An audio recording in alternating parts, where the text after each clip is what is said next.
কিন্তু বিশ্ব সুন্দরী সুদর্শন পুরুষ আমাকে দেখে কেমন মনে হচ্ছে তোমরা একটু জানাও গো প্লিজ। Excuse me. প্রিয় দর্শক শ্রোতা, আপনারা দেখছেন আজকে সুদর্শন পুরুষের যে কন্টেন্টটা, এখানে সেই সুদর্শন পুরুষ হিসাবে আমাদের সোহেল এখন আখ্যায়িত হয়েছে। সকলে ভালো থাকেন, সুস্থ থাকেন, এই প্রত্যাশা আজকে উঠে বিদায় দিচ্ছি। আল্লাহ হাফেজ।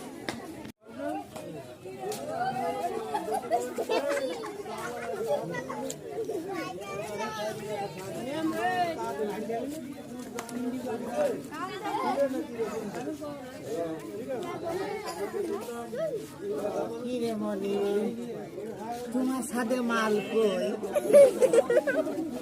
এইটা একটু দিয়ে না, ছেলে পেলে একটু কথা বলুন।